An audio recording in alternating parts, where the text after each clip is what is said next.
오늘 말씀은 금식에 대한 우리 주님의 교훈의 말씀입니다. 금식이 뭔지는 아시죠? 음식을 먹지 않는 걸 금식이라고 하잖아요. 그때 당시 유대인들은 정기적으로 금식을 했던 모양이에요. 먼저 잠깐 금식의 유래를 찾아보자면 구약 성경의 출애굽 사건으로 이제 거슬러 올라갈 수가 있어요. 하나님께서 대속죄일에 스스로 괴롭게 하라 이렇게 말씀하십니다. 레위기 26장 29절 말씀 보면 너희는 영원히 이 규례를 지킬지니라. 일곱째 달 곧 그 달 10일에 너희는 스스로 괴롭게 하고 아무 일도 하지 말되 본토인이든지 너희 중에 거류하는 거류민이든지 그리하라. 이 말씀이 있어요. 이 말씀을 보면 금식이라는 단어가 명시적으로 나오진 않아요. 그저 스스로 괴롭게 하라 그만 말씀하세요. 그런데 스스로 괴롭게 하는 것에 어떤 것들이 있겠어요? 대표적으로 인간의 기본적인 욕구를 제한하는 것이 그 중에 하나일 겁니다. 다른 것들도 물론 생각해 볼 수 있지만, 그래서 우리가 삼시세끼 먹는 이 식욕을 제한하는 것은 굉장히 스스로를 제한하고 괴롭게 하는 것이 될 거예요. 그래서 유대인들은 이 말씀을 일종의 금식 명령으로 간주해서 1년에 한 번 대속죄일에 정기적인 금식을 하게 됩니다. 그런데 이제 시간이 흐르면서 이 정기적인 금식일이 점점 더 늘어나게 돼요. 구약을 보면 이제 이스라엘 나라가 세워지는데 머지않아서 북이스라엘 나라와 남유다 두 개의 왕국으로 갈라지게 돼요. 그런데 이제 북왕국은 우상 숭배하는 것 때문에 진작에 망해버리고, 남왕국 유다는 조금 더 가긴 가지만 그래도 역시 하나님 버리고 우상 숭배에 빠지게 돼요. 그래서 하나님의 심판이 임합니다. BC 586년에 바벨론 제국에 의해서 남유다 왕국도 완전히 망해버려요. 하나님의 심판이 임한 거예요. 예루살렘 성이 파괴되고 수많은 사람이 죽거나 포로로 끌려가고, 예루살렘 성전 또한 완전히 파괴되는 민족적 참상을 겪게 되는 거예요. 거의 다 떠나고 거의 다 죽었어요. 몇 명 남지 않은 거예요, 사실은. 근데 이 남아있는 사람들이 이때 이 멸망의 때를 기억하면서 애통해하고 참회하면서 금식을 합니다. 몇 번 하냐면 1년에 2번, 많게는 4번을 하게 돼요. 이 말씀이 스가랴 8장 19절에 나와 있는데 한번 같이 읽어볼까요? 시작. 만군의 여호와가 이같이 말하노라. 넷째 달의 금식과 다섯째 달의 금식과 일곱째 달의 금식과 열째 달의 금식이 변하여 유다 족속에게 기쁨과 즐거움과 희락의 절기들이 되리니 오직 너희는 진리와 화평을 사랑할지니라. 이 말씀 하나님께서 이제 심판에 의해서 죄로 말미암아 멸망해버린 이스라엘 사람들에게 장차 회복시키시겠다고 하는 약속의 말씀이에요. 그런데 이 말씀을 들여다보면 아하, 이스라엘 사람들이, 망해버린 사람들이 그 멸망의 때를 기억하면서 4번 금식을 했구나라고 하는 것을 우리가 이제 보게 되는 거예요. 울면서, 근신하면서, 애통하면서, 회개하면서 금식한 거죠. 그래서 금식에 있어서 우리가 공통점이 있음을 발견하게 돼요. 뭐예요? 대속죄일 같은 경우는 그 명칭 자체가 속죄잖아요. 속죄. 이스라엘 민족이 내가 스스로 죄인임을 고백하면서 회개하면서 겸손하게 하나님의 은혜만을 바라는 그러한 모습이 바로 금식에 담겨 있는 거예요. 이스라엘 나라가 멸망하고 나서 지켜왔던 이 4번의 금식도 보세요. 마찬가지예요. 하나님을 떠나버린, 그래서 심판받아 이 망해버린 자신들의 죄와 허물들을 기억하면서 추억하면서 회개하면서 애통하면서 하나님의 회복의 손길을 구하는 그런 모습 속에서 금식이 진행됐겠구나라는 것을 우리가 알 수가 있죠. 그래서 금식은 어떻게 보면 정말 참 아름다운 자세, 바람직한 자세라고 우리가 이 말씀 속에서 발견할 수가 있습니다. 자, 그런데 이러한 이 취지와 이 바람직한 이 모습에도 불구하고 인간의 죄성이라고 하는 게 이 금식이라고 하는 것을 얼마나 급속도로 부패하게 만드는지 우리가 또 볼 수 있어요. 금식이요, 형식과 어떤 의식만 남게 되는 거예요. 그래서 스가랴 7장 말씀 보면 사람들이 물어보는 거예요. 금식 계속 해야 됩니까? 물어보는 거예요. 그때 하나님께서 이렇게 대답하십니다. 7장 5절에 보면 온 땅의 백성과 제사장들에게 이르라. 너희가 70년 동안 다섯째 달과 일곱째 달에 금식하고 애통하였거니와 그 금식이 나를 위하여 한 것이냐. 아마 어쩌면 처음에는 분명히 올바른 모습 속에서 그런 금식이 진행이 됐겠지만 시간이 흘러가면 흘러갈수록 이게 하나님을 위한 금식이 더 이상 아니게 된 거예요. 그냥 의뢰이 해왔던 대로 한 것에 불구하고 형식만 남은 거죠. 어쩌면 더 나아가서 회개하고 겸손의 모습을 보이기는커녕 자신들의 어떤 공로나 의가 되어서 하나님께 무슨 청구서 들이밀듯이 했던 것으로 보입니다. 우리가 하나님 이만큼 한다고 했는데 하나님도 우리한테 뭐 해주셔야 되는 거 아닌가요? 이런 식으로 금식이 변질돼 버리는 거죠. 그러한 변질된 모습이 신약 시대에 와서는 조금 더 도드라지게 됩니다. 유대인 중에 이제 가장 존경받는 집단이 바리새인들입니다. 아주 신앙에 열심히 있는 사람들이에요. 이 사람들은 어느 정도까지 금식을 하게 되냐면 일주일에 2번 금식합니다. 월요일과 목요일 날 금식을 했다고 그래요. 물론 우리가 생각하는 것처럼 24시간 금식한 건 아니에요. 해 떨어지면 먹을 수 있는 그런 스타일의 금식이에요. 근데 그래도 일주일에 2번 정기적으로 금식했다는 건 정말 대단한 모습 아니겠습니까? 그런데 이 금식이, 그들이 했던 금식이요, 본래의 의도들을 다 상실해버리고 자신이 얼마나 종교적이고 얼마나 열심히 있고 경건한 사람인지를 보여주는 그런 거칠애로 전락해버립니다. 누가복음 18장 보면 예수님께서 바로 그 모습을 들춰내세요. 바리새인의 교만과 위선을 폭로하시는 거예요. 여기 보면 이제 바리새인과 세리 두 사람을 등장시켜서 예수님이 비유로 설명하시는데, 이때 바리새인의 기도가 이런 내용이에요. 나는 이 세리와 같이 아니함을 감사하나이다. 나는 일에 2번씩 금식하고 또 소득의 11조를 드리나이다. 일주일에 2번 금식하는 바리새인의 그 당시의 모습을 보여주는 내용이에요. 자, 그런데 이 바리새인의 태도를 보세요. 뭐라고 기도해요? 나는 이 세리와 같은 죄인이 아니라는 거예요. 이 세리는 로마 제국의 빌부터 살아가는 기생충 같은 민족의 배신자요, 쓰레기 같은 존재인데 나는 이 세리 같은 죄인이 아니다라고 하는 거예요. 여러분, 근데 아까 생각해 보세요. 금식이 뭐라고 그랬어요? 나는 죄인입니다잖아요. 난 죄인입니다. 대속죄일마다 금식하는 이유가 우리 자신의 불결함과 더러운 죄인임을 고백하고 겸손의 모습으로 나가는 거예요. 멸망을 기억하면서 하는 그 금식도 보세요. 우리가 죄로 인해서 망할 수밖에 없는 존재임을 기억하면서 오직 하나님의 은혜만을 구하는 바로 금식이었는데, 그런데 이게 오히려 이제는 바뀌어버려가지고 금식이 당당함의 이유가 되고, 나는 일주일에 2번 금식하는 사람입니다. 나는 훌륭한 신앙인입니다. 나는 경건한 사람입니다 하면서 자신의 자랑, 자신의 의, 자신의 공로가 되어버린 거예요. 물론 비유로 말씀하신 건데, 그러나 이 비유를 통해서 우리 주님께서는 그러한 바리새인들의 위선의 모습을 꼬집으신 거예요. 여러분, 이들이 하는 금식이 제 아무리 훌륭해 보이고 대단해 보여도, 그러나 이런 금식은요, 아무리 자주 행해진다고 해도 아무런 의미가 없어요. 오늘 본문에 마태복음 6장 16절에 주님께서 가르쳐 주시는 바가 바로 그런 뜻입니다. 한번 같이 읽어봅시다. 시작. 금식할 때에 너희는 외식하는 자들과 같이 슬픈 기색을 보이지 말라. 그들은 금식하는 것을 사람에게 보이려고 얼굴을 흉하게 하느니라. 내가 진실로 너희에게 이르노니 그들은 자기 상을 이미 받았느니라. 금식은 어떤 종교적인 의무가 아니에요. 어떤 경건의 어떤 표식을 하자는 게 아니에요. 그런 금식은 외식하는 금식에 불과하고 사람에게 보이는 금식에 불과한 거예요. 종교적으로는 굉장히 고상해 보이지만 실상은 하나님과는 무관한 금식이에요. 무관한 금식이에요. 사람에게 보이는 거예요. 에이, 목사님, 뭐 그래도 우리 중에 설마 그런 식으로 금식하는 사람이 있겠습니까? 있어요. 제가 그랬어요. 제가 어렸을 때부터 예수님 믿었다고 했죠. 그리고 어렸을 때부터 목회자가 되겠다고 결심하고 소원을 했다고 했습니다. 그래서 고등학교 마치고 바로 신학대학에 갈 그런 계획을 진작부터 했어요. 근데 이제 아마 제 기억을 더듬어 본다면 고등학교 3학년이 되는 그런 해였던 것 같아요. 새해를 앞둔 어느 날인데 같이 교회에서 신앙생활하는 친구 녀석 하나가, 그 친구는 뭐 신학대 지망생도 아닙니다. 일반대를 가고 싶어하는 아이였어요. 그런데 이 친구가 자기는 새해 첫날 기도원에 가서 이틀 금식하겠다는 거예요. 그 친구들 보고 막 같이 가자고 얘기해요. 저는 별로 사실 땡기지 않았습니다.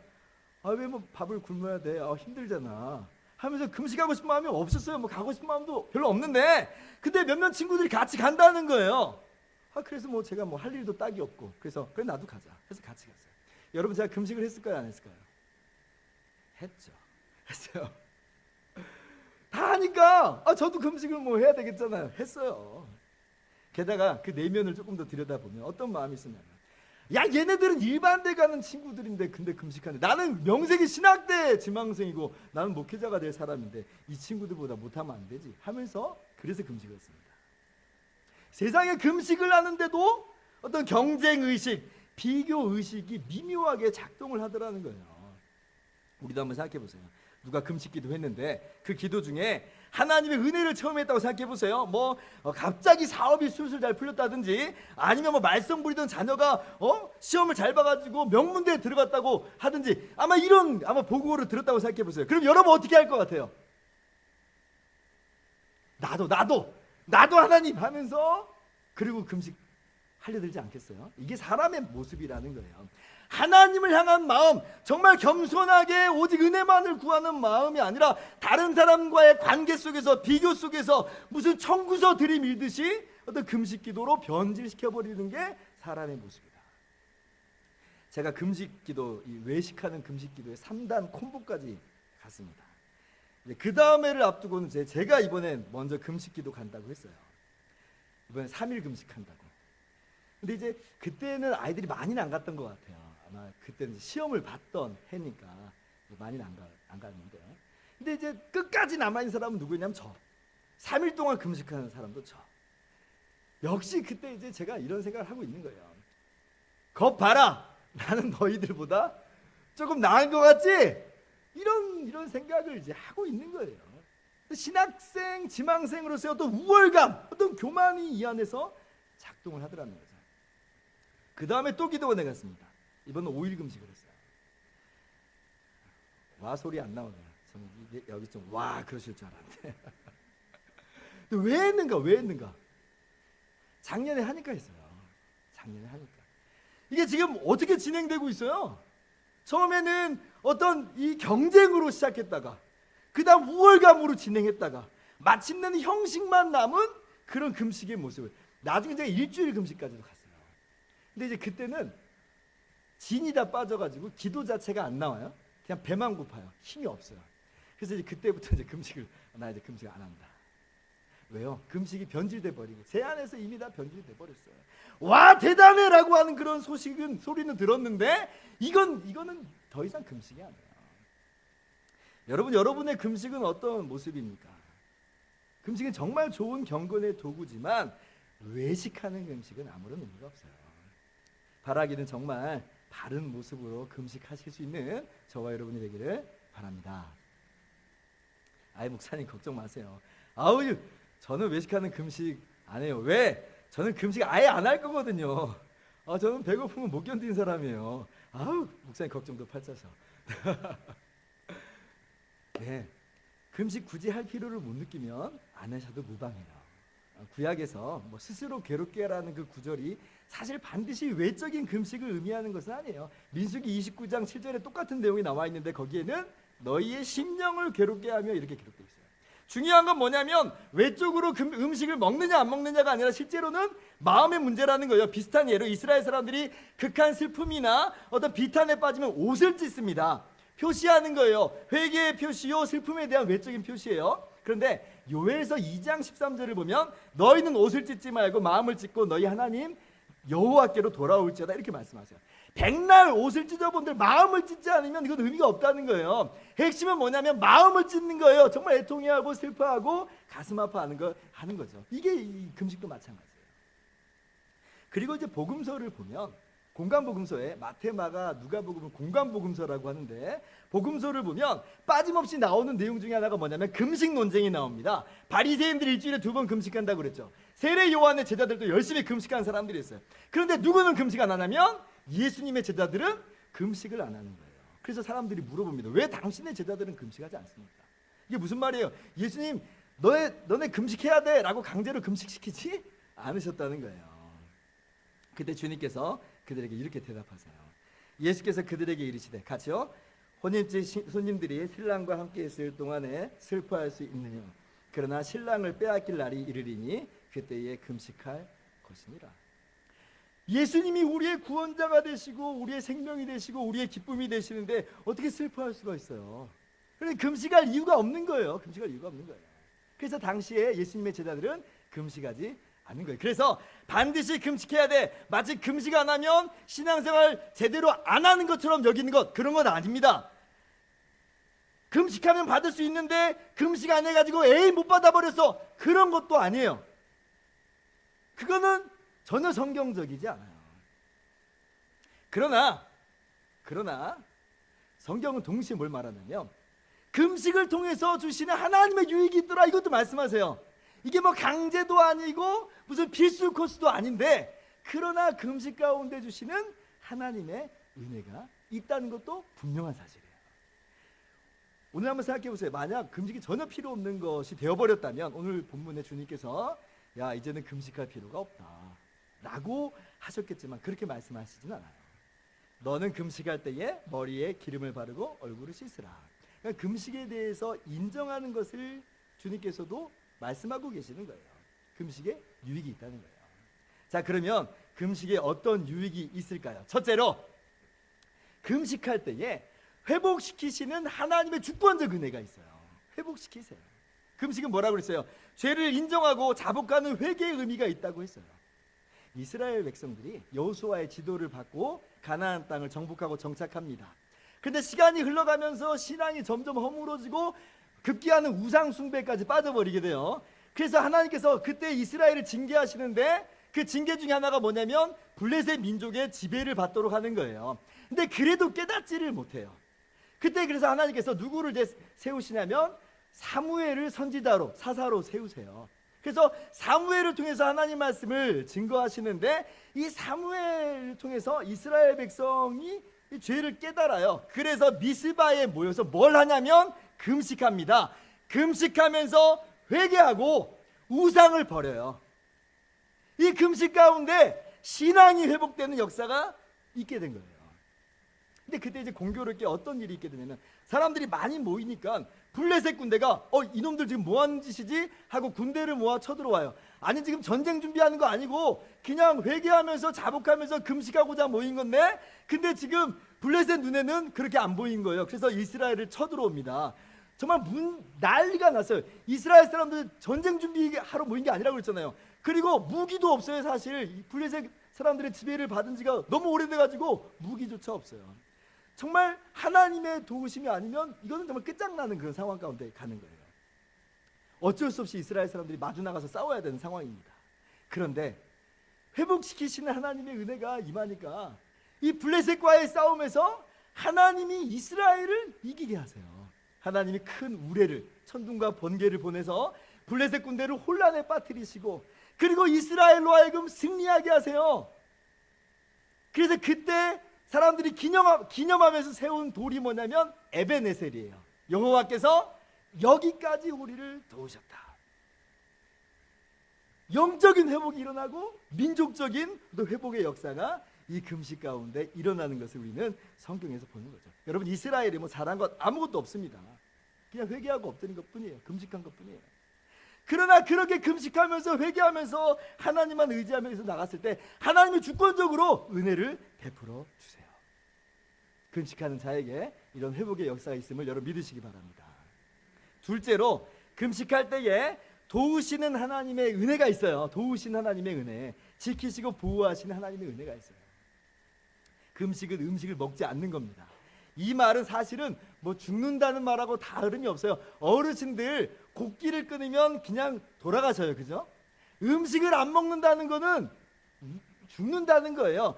하나님이 먹여주시지 않으면 나는 죽는다는 거예요. 주님의 도우심의 은혜를 그렇게 정말 간절히 사모하면서 부르짖는 거죠. 사실 하나님께서 반응 안 하셔도 할 말은 없습니다. 왜? 우리는 죄인이요, 우리는 멸망받아 마땅한 사람들이었습니다. 그러나 금식할 때에 하나님의 도우심이 있어요. 먹이심이 있고 살리심이 있어요. 남유다 여호사밧 왕 시대 때, 이때 또 어떤 일이 있게 되냐면 암몬, 모압, 마온 연합군이 쳐들어와 버려요. 엄청 큰 군대예요. 그래서 유다 왕 여호사밧이 두려워합니다. 군대 때문에도 두렵고, 혹 지금 이것이 하나님께서 우리 민족을 버리신 것 아닌가, 우리 나라를 버리신 것 아닌가 하는 두려움과 공포 가운데 지금 노출되게 된 거예요. 그래서 여호사밧 왕이 그때 하나님께 기도합니다. 그리고 모든 나라 백성들에게, 이 백성들에게 금식하라, 공포하여 금식하라. 아니, 지금 군대가 쳐들어왔으면 어떻게 하든지 맞서 싸울 궁리를 해야지 무슨 금식 기도예요? 아니, 지금 뭐 같이 죽자는 얘기예요? 금식하라고. 근데 이 말은 뭐냐면 그만큼 절박한 거예요. 방법이 없어요. 하나님이 먹여주시지 않으면 이건 살 도리가 없는 거예요. 역대하 20장 12절 보면 우리 하나님이여 그들을 징벌하지 아니하시나이까. 우리를 치러오는 이 큰 무리를 우리가 대적할 능력이 없고 어떻게 할 줄을 알지 못하였고 오직 주만 바라보나이다. 그렇게 주만 바라봐요. 오직 주만 바라보나이다. 주님 먹이시지 않으면 나는 이렇게 죽는 겁니다 라고 주님 앞에 엎드리는 거예요. 근데 하나님의 보호하심이 있어요. 하나님이 역사하시는데 이번 어떻게 역사하시냐면 그 연합군 가운데, 그 어마어마한 연합군 가운데 분란을 일으키게 하세요. 자중질환이 일어나는 거예요. 그래서 연합군이 이스라엘 유다를 치러 한 마음 품고 왔는데 마음이 깨지고 나눠져 가지고 서로 치고받고 싸워요. 그 다 죽어요. 다 죽어요. 여호사밧은 화살 하나 쏘지도 않는데도 불구하고 놀라운 승리를 거둬요. 전리품을 거둬들이는데 3일 동안 전리품을 거둬들입니다. 그러니까 쳐들어온 군대가 얼마나 큰 세력이었는지를 우리가 볼 수가 있는 거예요. 하나님께서 역사하신 거죠.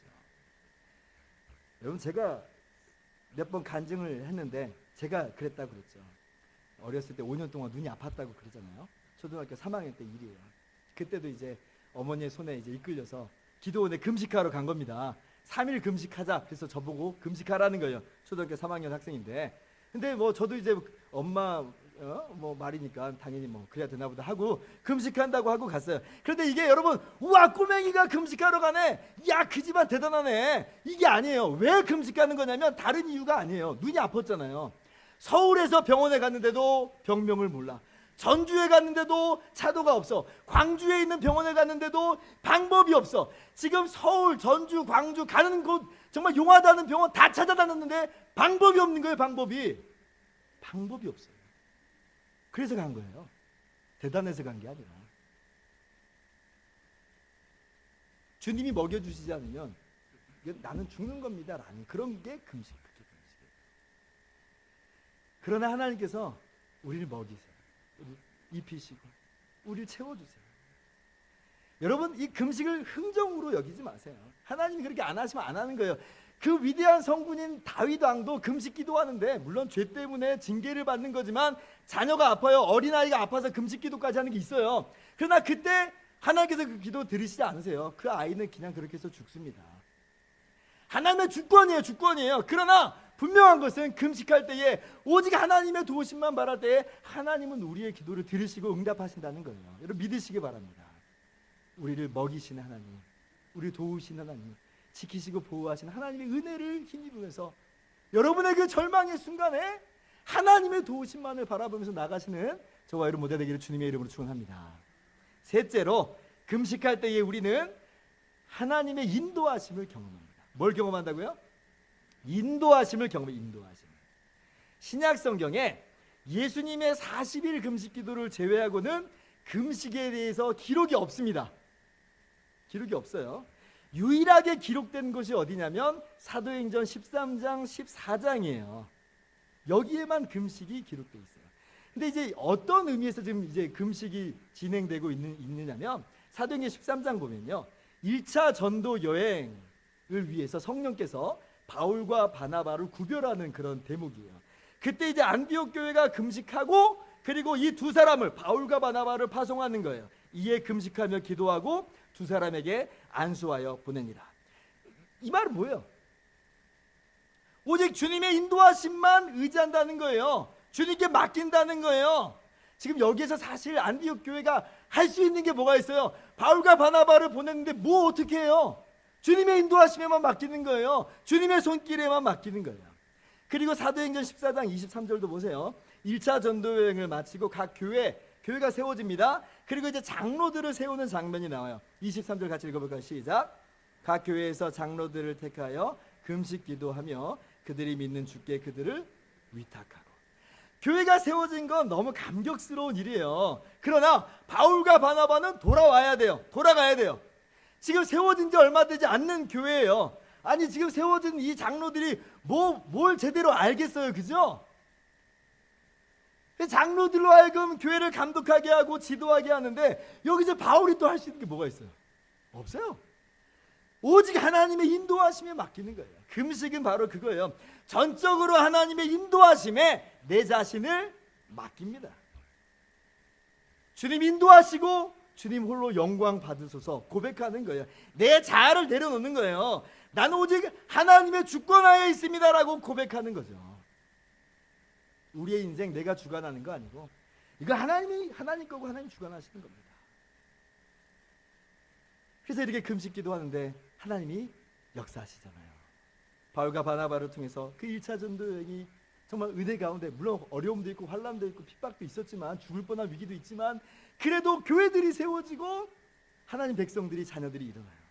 그리고 각 교회마다 장로들이 세워지고 그 장로들을 통해서 또 교회가 든든히 서가는 것들을 우리는 신약 성경의 역사 속에서 발견하게 되는 겁니다.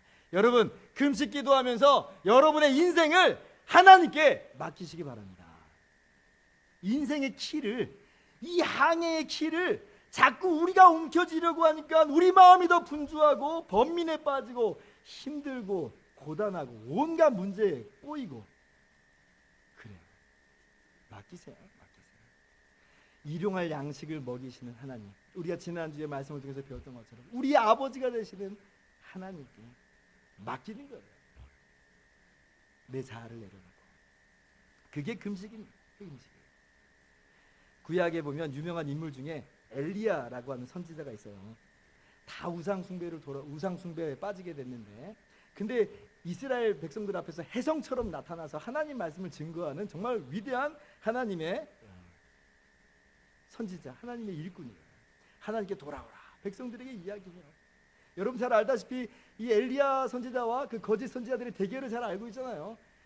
바알과 아세라의 선지자, 우상을 섬기는 선지자 850명을 모아다가 이 혼자서 850명을 상대합니다. 그때 굉장했죠. 이 850명의 거짓 선지자는 하루 종일 부르짖고 막 자해까지 하면서 이 제단에 지금 불을 내려달라고 기도를 막 해요, 그들의 신에게. 그러나 아무 일도 안 일어나요. 그런데 엘리야 선지자 하나님께 기도합니다. 여호와여 내게 응답하소서, 내게 응답하소서. 이 백성에게 주 여호와는 하나님이신 것과 주는 그들의 마음을 되돌이키신 것을 알게 하옵소서. 기도하니까 그 즉시로 하늘에서 불이 내려가지고 그 제단을 다 살라요. 놀라운 역사요. 세상에 불이 떨어지다니. 여러분 이 정도 역사 일어나면 이스라엘 사람들이 돌아오겠지. 아방도 그 당시에 부패해버렸던 이스라엘 왕도 돌아오겠지 하겠죠. 그러나 돌아오는 게 있어요. 아방의 아내인 이세벨에게 기별이 돌아오는데 네가 반드시 죽으리라 라고 하는 협박과 위협과 저주가 돌아와요. 맥이 탁 풀리는 순간이에요. 불 떨어지면 다 될 줄 알았는데 안 되잖아요. 아니 여기서 더 어떻게 해요? 엘리야 선지자는 길을 잃어버린 거예요. 어디로 가야 될지 어떻게 해야 될지를 모르겠는 거예요. 뭘 어떻게 해요 여기서. 그래서 엘리야 선지자는 광야로 들어가는 거예요. 광야로. 하루길 내내 아무것도 없는 광야로 들어가서 그래서 하나님께 죽기를 구합니다. 여호와여 넉넉하오니 지금 내 생명을 거두옵소서. 나는 내 조상들보다 낫지 못하니이다. 얼마나 좌절이 되면, 얼마나 갈 곳이 없었으면 그러겠어요. 기대가 사라져요. 소망이 사라져요. 사방이 막힌 것만 같아요. 어디로 가야 될지 갈 길 몰라 헤매이는 그의 심정을 이 말씀을 통해서 우리는 절절하게 깨닫게 됩니다. 여러분 엘리야 선지자가 금식했다는 말은 없어요. 그런데 광야로 들어갔다. 그 광야가 어떤 곳인지 생각해 보세요. 물도 없어요. 먹을 것도 없어요. 사람도 없어요. 아무것도 없어요. 그게 광야예요. 죽겠다는 거죠. 여러분 이게 금식의 의미예요. 금식 자체가 목적이 아니에요. 명칭만 뭐 안 붙었을 뿐이지 엘리야 선지자는 금식의 마음으로 간 거예요. 하나님의 은혜가 아니면 난 아무것도 아닙니다. 하나님 은혜 아니면 난 죽은 자 같습니다. 하나님 나는 갈 길 모르니 주님 인도하소서. 나는 어찌해야 될 바 모르니 주님 인도하소서. 그렇게 정말 마치 신랑을 뺏긴 신부의 마음처럼 내 자신에게는 아무것도 없음을 발견하면서 슬퍼하면서 애통하면서 주님께 나아가는 거예요. 이게 금식입니다. 이게 금식이에요. 여러분 우리의 인생을 살아가다 보면 그런 일들을 종종 만나게 되죠. 괴롭고 고단하고 무기력하고 어디로 가야 될지 알지 못한 상황 가운데 우리 노출될 때가 있어요. 엘리야 선지자가 그랬다는 거예요. 자 그런데 보세요. 엘리야 선지자에게 하나님이 찾아와서 만나주세요. 그의 천사를 보내셔서 지쳐 누워있는 엘리야에게 그 로뎀나무 밑에서 죽기를 구하고 있는 그 엘리야에게 찾아오셔서 떡과 물을 공급하시는데 어루만지시면서 떡과 물을 공급하세요. 여호와의 천사가 또다시 와서 어루만지며 이르되 일어나 먹으라. 내가 갈 길을 다 가지 못할까 하노라. 즉 갈 길이 있어요. 하나님 계획이 있어요. 근데 어떻게 해야 될지는 모르는 그 엘리야에게 위로하시고 격려하시면서 새 힘 채워주시면서 공급하시면서 그 길을 인도하시는 하나님의 손길을 맛보게 하세요. 그래서 엘리야가 힘을 얻고 다시 일어나서 그 길을 걸어가는 겁니다. 하나님이 인도하시는 은혜예요. 물론 앞으로도 대체가 없어요. 뭐 까마득하게만 보여요. 그러나 힘주시고 인도하시는 하나님의 은혜가 있기 때문에 걸어가는 겁니다. 사랑하는 성도 여러분, 우리가 바로 그 길을 걸어간 사람들이에요. 우리가 당장 우리 앞에 펼쳐질 미래를 몰라요. 그러나 인도하신 하나님의 은혜가 있으므로 우리는 주님께 나아가는 거예요. 제가 여러분에게 오늘 반드시 금식해야 됩니다, 또 금식하지 말아야 됩니다, 그런 말씀 드리는 게 아니에요. 회복하신 하나님의 은혜가 있고 도우시는 하나님의 은혜가 있고 인도하시는 하나님의 은혜가 있음을 여러분들에게 말씀드리는 거예요. 금식하고 싶을 때, 금식밖에 답이 없을 때, 아니 내가 꼭 금식이라고 명칭은 안 붙였어도 식음을 전폐하는 것 같은 그런 답답한 상황에 직면했을 때 금식하세요. 하나님의 은혜가 저 여러분에게 있게 될 줄을 믿습니다. 말씀을 마치도록 합니다. 이 좋은 은혜의 통로가 되는 금식 기도지만 오늘 주님께서 말씀하신 것 같이 이걸 사람에게 보이려 한다든지 체면이나 아니 비교 의식이나 경쟁 의식이나 우월 의식 같은 그런 의미로 금식을 한다면 다른 사람 의식하면서 하는 건 큰 의미가 없습니다. 무미건조한 형식의 금식, 그것도 의미가 없어요. 우리는 오직 금식함을 통해서 주만 바라보는 거예요. 하나님의 은혜만 바라는 거예요. 물만 마셔야 되느니 소금도 먹어도 되느니 보리차는 되느니 아니니, 아니요, 그건 아무런 의미가 없어요. 그건 그냥 알아서 하세요. 알아서 하세요. 금식은 중심의 문제예요. 중심의 문제. 내 영혼이 정말 주님의 은혜 아니면 죽습니다. 주님만 바라는 거예요. 우리의 허물과 연약함, 우리의 죄악들, 우리의 속사정, 정말 주님 다 아시죠? 그렇게 주님께 올려드리는 것, 그게 바로 금식이에요. 그렇게 은혜만을 구하면서 나아가시는 저와 여러분 모두 되기를 주님의 이름으로 축원합니다.